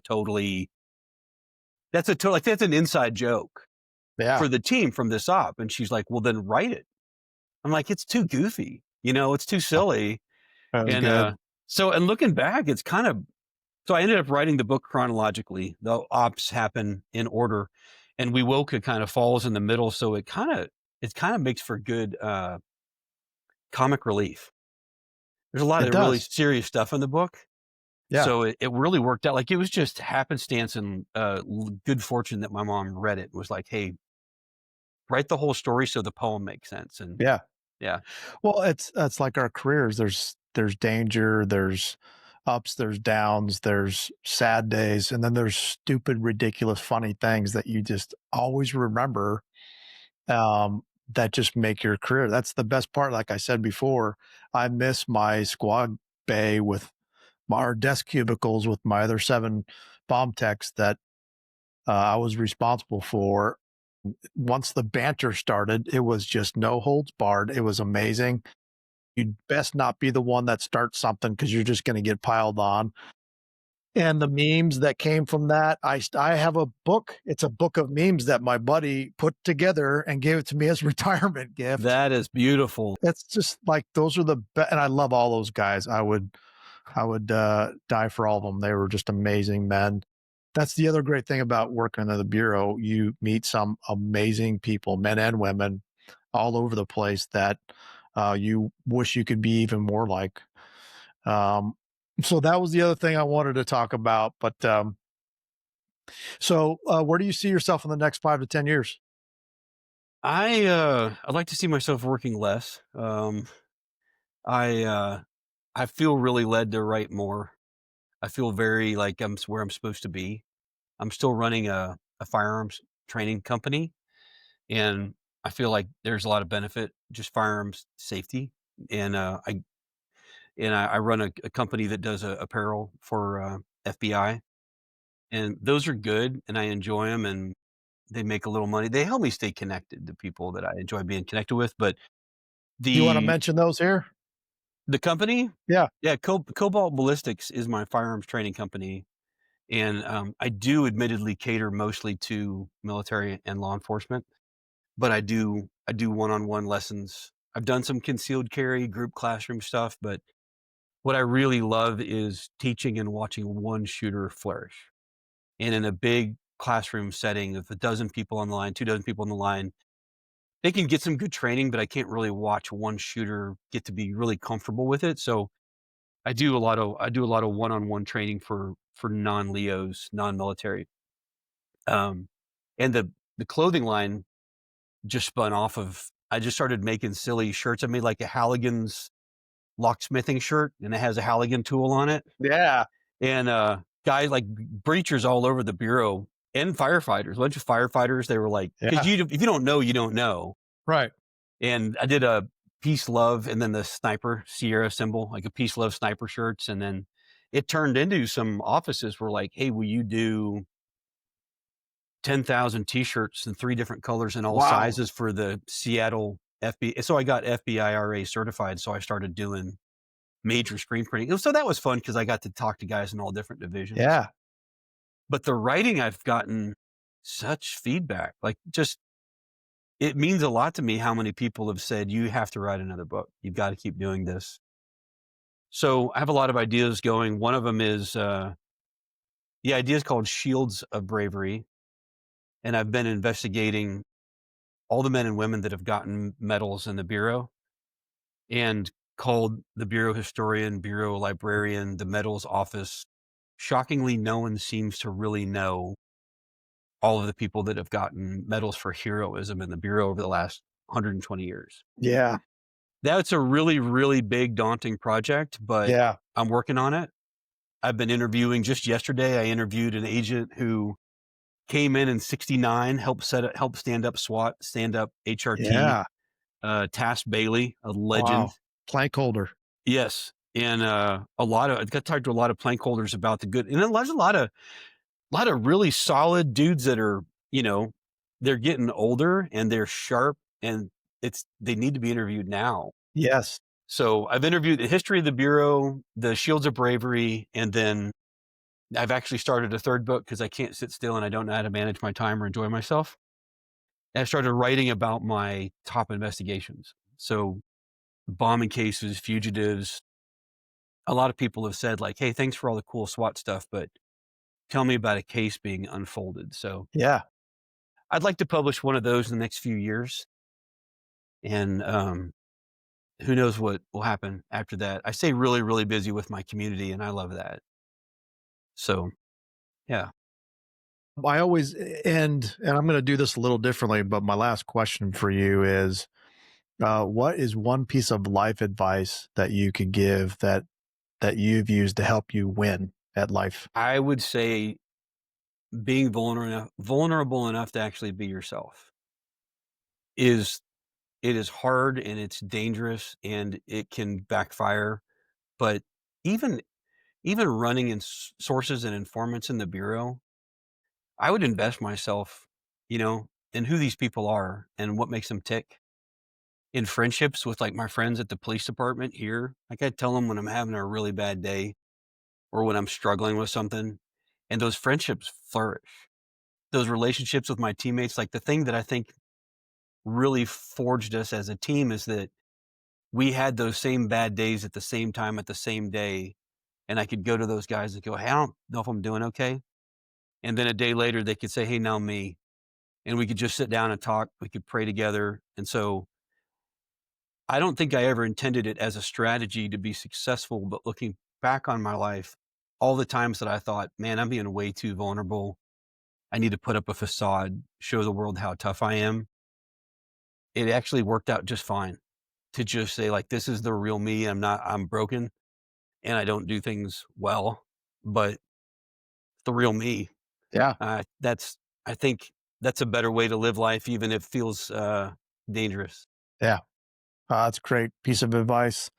Well, I want to end because I really did enjoy your book, Thanks, and man. I wanted to end with this paragraph.